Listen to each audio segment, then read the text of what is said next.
मध्यमवर्गीय 90s kids असंख्य स्वप्न उराशी बाळगून मोठी होत असतात. त्या असंख्य स्वप्नांपैकी माझी सुद्धा 2 खास स्वप्न होती. पहिलं आईवडिलांना काशी वाराणसीची यात्रा घडवण्याचं आणि दुसरं कुटुंबासोबत पहिल्यांदा विमानात बसण्याचं. माझी ही दोन्हीही स्वप्न एकाच वेळी पूर्ण झाली, कारण आमचा पहिला विमान प्रवास होता मुंबई ते वाराणसी. नमस्कार, मी स्नेहा प्रवास या आपल्या यूट्यूब चॅनलवर तुम्हा सर्वांचं पुन्हा एकदा मनापासून स्वागत आहे. आजचा व्हिडिओ त्या प्रत्येकासाठी आहे ज्याला पहिल्यांदा विमान प्रवास करायचा आहे. मुंबई ते वाराणसी विमान प्रवासाची संपूर्ण माहिती तुम्हाला आजच्या व्हिडिओमध्ये मिळणार आहे, त्यामुळे व्हिडिओ अजिबात स्किप न करता शेवटपर्यंत बघा. मुंबईहून वाराणसीला जाणारी दुपारी 3:45 वाजता आमची फ्लाईट होती. बदलापूरला राहत असल्यामुळे 9:30लाच आम्ही एअरपोर्टला जायला निघालो. पहिलाच विमान प्रवास होता, त्यामुळे उत्सुकता तर होतीच, पण थोडीशी धाकधूक देखील होती. ही धाकधूक का होती याची गोष्ट मी पुढे व्हिडिओमध्ये सांगणार आहे. दुपारी 12 वाजता आम्ही मुंबई टर्मिनल 1 एअरपोर्टला पोहोचलो. एअरपोर्टवर प्रवेश करण्यापूर्वी प्रत्येकाचे ओरिजिनल आधार कार्ड चेक करतात. तसेच फ्लाईट तिकीट किंवा जर तुम्ही ऑनलाईन वेब चेक इन केलं असेल तर ई बोर्डिंग पासेस स्कॅन करून एअरपोर्टवर प्रवेश दिला जातो. मुंबई एअरपोर्ट हे छत्रपती शिवाजी महाराज डोमेस्टिक टर्मिनल 1 व छत्रपती शिवाजी महाराज इंटरनॅशनल टर्मिनल 2 असे 2 भागांत विभागले आहे. तुमचं विमान टर्मिनल 1 की टर्मिनल 2ला येणार आहे हे ईमेल व बोर्डिंग पासवर मेन्शन केलेले असते. एअरपोर्टवर प्रवेश केल्यावर तुम्हाला वेगवेगळ्या फ्लाईट कंपनीचे चेक इन काउंटर्स दिसतील. तुम्ही ज्या फ्लाईट कंपनीचे तिकीट बुक केले आहे त्या काउंटरवर तुम्हाला जावे लागते. आम्ही अकासा एअरचे तिकीट बुक केले होते. चेक इन काउंटरवर तुम्हाला फ्लाईट तिकीट आणि प्रत्येकाचे आधार कार्ड दाखवावे लागते. सर्व डिटेल्स चेक करून तुम्हाला असे बोर्डिंग पासेस दिले जातात. तुमच्यासोबत जे काही लगेज बॅग्स असतील ते या ठिकाणी स्कॅन केले जातात. हे सर्व बॅग्स कार्गो कंपार्टमेंटमध्ये ठेवले जातात व फ्लाईटमधून उतरल्यावर तुम्ही ते कलेक्ट करू शकता. विमानांचे वेळापत्रक असे जागोजागी लावलेले असते. एअरपोर्टवर तुम्हाला बरेच फूड कोर्ट्स, लॉन्ज, शॉप्स दिसतील. तुमचं विमान कोणत्या बोर्डिंग गेटवर येणार आहे तो गेट नंबर बोर्डिंग पासवर मेन्शन केलेला असतो. आमचं विमान गेट नंबर 27ला येणार होतं. एअरपोर्टवर प्रवेश केल्यावर सर्वप्रथम चेक इन काउंटरवर जाऊन लगेज बॅग सबमिट करून बोर्डिंग पासेस कलेक्ट करावे लागतात. त्यानंतर सिक्युरिटी चेकिंगमध्ये तुम्ही विमानात सोबत घेऊन जाणार ती केबिन बॅग, तुमच्याजवळ असलेल्या इलेक्ट्रॉनिक वस्तू, मोबाईल, चार्जर, बेल्ट अशा सर्व गोष्टी चेक केल्या जातात. देशांतर्गत विमान प्रवासात प्रत्येक व्यक्ती 7 किलोपर्यंत केबिन बॅगेज विमानात घेऊन जाऊ शकते. तसेच पर पर्सन 15 किलोपर्यंत luggage check in baggage allowed आहे. केबिन बॅगमध्ये स्ट्रिक्टली 7 किलोपर्यंत सामान तुम्ही कॅरी करू शकता. लगेज बॅगचे लिमिट पर पर्सन 15 किलो असते, पण जर त्यापेक्षा जास्त सामान असल्यास एक्स्ट्रा वेटसाठी ॲडिशनल चार्जेस पे करावे लागतात. त्यामुळे आधीच व्यवस्थित प्लॅनिंग करून केबिन व लगेज बॅग्स पॅक करा. तसेच कोणकोणत्या गोष्टी केबिन व लगेज बॅगमध्ये अलाउड आहेत व अलाउड नाही आहेत याची पडताळणी करूनच बॅग पॅक करा. आम्ही आता बोर्डिंग गेट नंबर 27 जवळ पोहोचलो होतो.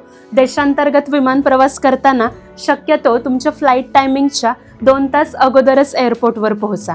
Luggage check in, security check complete करून फ्लाईट टायमिंगच्या अर्धा-पाऊण तास अगोदरच बोर्डिंग गेट जवळ पोहोचा. लक्षात घ्या की बोर्डिंग गेट हे फ्लाईट डिपार्चरच्या 15-20 मिनिटे आधीच बंद केले जाते, त्यामुळे बोर्डिंग गेटवर लवकर पोहोचा. तर आता फायनली आम्ही विमानात प्रवेश केला. आई, वडील, मी आणि भाऊ आम्ही सर्वच खूप एक्सायटेड होतो, कारण हा आम्हा सर्वांचा पहिलाच विमान प्रवास होता. आम्ही आपापल्या सीट्सवर आता बसून घेतलं. पहिलाच विमान प्रवास असल्यामुळे मी 2 विंडो सीट्स आधीच बुक केल्या होत्या. अकासा एअरचे हे विमान प्रशस्त व स्वच्छ होते.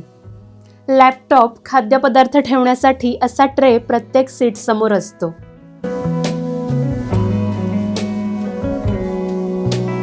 सेफ्टी इन्स्ट्रक्शन कार्ड तसेच फूड मेन्यू कार्ड या ठिकाणी तुम्हाला दिसेल. चहा, coffee, sandwiches, biryani, burger, wraps असे बरेच फूड ऑप्शन्स तुम्हाला मेन्यू कार्डमध्ये दिसतील. पहिलाच विमान प्रवास होता, त्यामुळे मी थोडंफार स्नॅक्स तिकीट बुक करतानाच प्री बुक करून ठेवलं होतं. वरच्या बाजूला असे लाईट्स असतात, ते तुम्ही पाहिजे असल्यास असे चालू बंद करू शकता. माझ्या बाजूला माझी आई बसलेली व पहिल्यांदा विमानात बसल्याचा आनंद तिच्या चेहऱ्यावर तुम्ही पाहू शकता. केबिन बॅग्स ठेवण्यासाठी वरती असे कंपार्टमेंट्स असतात. 4:35 वाजता फ्लाईट टेक ऑफची तयारी सुरू झाली होती. टेक ऑफ होण्यापूर्वी सेफ्टी इन्स्ट्रक्शन दिल्या जात होत्या. रक्षा जैकेट रखी है. यदि एयरक्राफ्ट को पानी पर उतरना पड़े तो इसे पाउच से बाहर निकालें. इस तरह पहने और कस के बांधे. रक्षा जैकेट फुलाने के लिए लाल टैग को खींचे या अपना पर्सनल मास्क निकालने के बाद लाल ट्यूब में हवा भरें. ध्यान आकर्षित करने के लिए बत्ती मौजूद है. रक्षा जैकेट को एयरक्राफ्ट से बाहर निकलते समय ही फुलाएं और अपना मास्क और ग्लव्स निकालना ना भूलें. निर्मित आपात स्थिति में शिशुओं को शिशु रक्षा जैकेट दिए जाएंगे. पहनाने की विधि सुरक्षा निर्देश पत्र में दी गई है. व्हिडिओमध्ये मी सुरुवातीलाच म्हटलं होतं की पहिलाच विमान प्रवास होता, त्यामुळे उत्सुकता तर होतीच, पण थोडीशी धाकधूक देखील होती. ही धाकधूक का होती याची गोष्ट मी तुम्हाला आता सांगते. पहिल्यांदाच विमान प्रवास करायचा म्हणून मी 4 महिने अगोदरच फ्लाईट तिकीट बुक केले होते. पण प्रवासाच्या आठवड्यातच बातम्या यायला लागल्या की घनदाट धुक्यांमुळे वाराणसीकडे जाणाऱ्या अनेक फ्लाईट्स कॅन्सल होत आहेत.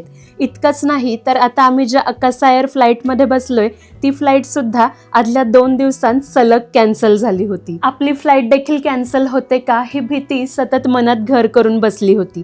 पण म्हणतात ना, महादेवाचं बोलावणं आलं की समोर कोणतीही परिस्थिती असो तो आपल्या भक्ताला सुखरूप दर्शनाला बोलावून घेतोच. हा खरा अनुभव आम्हाला या प्रवासात आला. मुंबईमधील आलिशान इमारती आता लहान दिसू लागल्या होत्या. अथांग पसरलेल्या अरबी समुद्रावरून विमानाने अवघ्या काही मिनिटांतच उंच आकाशात झेप घेतली होती. 29 and I find myself wondering what did happen to the last 10. I ran away with my life, fast forward, never turn back again. It's kind of funny that the more we pass time, the more we need to set the rewind. And 19 was the year. Online ticket book करतानाच मी sandwich आणि चहा pre book केले होते. जर तुम्ही फ्लाईटमध्ये गेल्यावर menu card बघून डायरेक्ट काही ऑर्डर करणार असाल तर कॅश जरूर सोबत ठेवा, कारण विमानात मोबाईल नेटवर्क नसते, त्यामुळे ऑनलाईन पेमेंट करता येत नाही. कॅश किंवा कार्ड पेमेंट स्वीकारले जाते. आता मी तुम्हाला या अकासा फ्लाईटमधील वॉशरूम दाखवते. वॉशरूम क्लीन आणि खूपच कॉम्पॅक्ट आहे. अशी ब्ल्यू लाईट वॉशरूममध्ये चालू असते.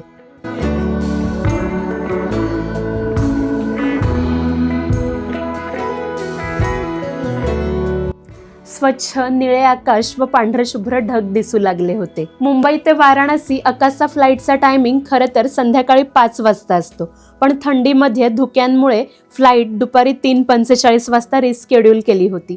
पण हवामानामुळे विमान निर्धारित वेळेपेक्षा उशिरा निघाले. पहिलाच विमान प्रवास होता, त्यामुळे मी 4 महिने आधीच मेक माय ट्रिप ॲपमधून फ्लाईट तिकीट बुक केले होते.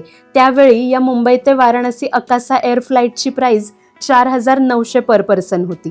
पण फ्लाईट तिकीट्स नेहमी फ्लक्च्युएट होत असतात, त्यामुळे तुम्ही पण पहिल्यांदा विमानाने जाणार असाल तर आधीच प्लॅनिंग करून ऑथेंटिक साईट्सवरूनच तिकीट बुक करा. आणखीन एक महत्त्वाची गोष्ट सांगायची म्हणजे तुमच्या फ्लाईट स्केड्यूलच्या 48 तास आधीच वेब चेक इन सुरू होते. तुम्हाला तसे SMS ईमेल्स देखील येतात. तुम्ही ज्या एअरलाईनचे फ्लाईट तिकीट बुक केले असेल त्याच्या वेबसाईटवर जाऊन वेब चेक इन करू शकता व ई बोर्डिंग पासेस डाउनलोड करू शकता. 6:40च्या सुमारास जवळपास 2.25 तासांत आम्ही फायनली वाराणसी एअरपोर्टला पोहोचलो. तुमचे लगेज बॅग्स एअरपोर्टवर कोणत्या बेल्टवर येणार आहेत हे फ्लाईटमधून उतरताना अनाऊन्स केले जाते. आमचा हा पहिला विमान प्रवास खूपच छान झाला. हा प्रवास सोयीस्कर व सुरक्षित केल्याबद्दल मी अकासा एअरचे पायलट आणि संपूर्ण क्रू मेंबरचे या व्हिडिओमार्फत मनापासून आभार मानते. विमानातून उतरल्यावर वाराणसी एअरपोर्ट अरायव्हलपर्यंत पोहोचण्यासाठी बस येऊन थांबली होती. बसमधून आम्ही 1 मिनिटात वाराणसी एअरपोर्ट अरायव्हलजवळ पोहोचलो. लाल बहादूर शास्त्री आंतरराष्ट्रीय हवाई अड्डा हे वाराणसी एअरपोर्टचे नाव आहे. भरपूर थंडी व धुक्यांमुळे वाराणसीकडे येणाऱ्या विमानांची संख्या कमी झाली होती, त्यामुळे एअरपोर्ट शांत वाटत होते. आता आम्ही आमच्या लगेज बॅग्स घ्यायला चाललोय. बेल्ट 1 वर आमच्या बॅग्स येणार होत्या. या बेल्टवर अशा बॅग्स पुढे सरकत असतात. आपली बॅग यामधून ओळखून कलेक्ट करावी लागते. आमच्या सर्व लगेज बॅग्स व केबिन बॅग्स घेऊन आम्ही एक्झिटच्या दिशेने निघालो. वाराणसी एअरपोर्ट पासून काशी विश्वनाथ मंदिर जवळपास 25 किलोमीटर दूर आहे. एअरपोर्ट बाहेरच तुम्हाला मंदिर परिसरात जाण्यासाठी कॅब्स मिळतील. कॅबने पाऊण तासात आम्ही मंदिर परिसरात पोहोचलो. काशी वाराणसीचा डिटेल्ड व्हिडिओ मी लवकरच तुमच्या भेटीला घेऊन येणार आहे.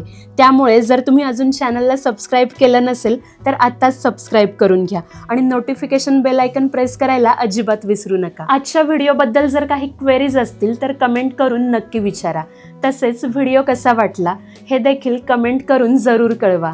शेवटपर्यंत व्हिडिओ बघितल्याबद्दल सर्वांचे मनापासून आभार. व्हिडिओ आवडल्यास व्हिडिओला लाईक आणि चॅनलला सबस्क्राईब जरूर करा.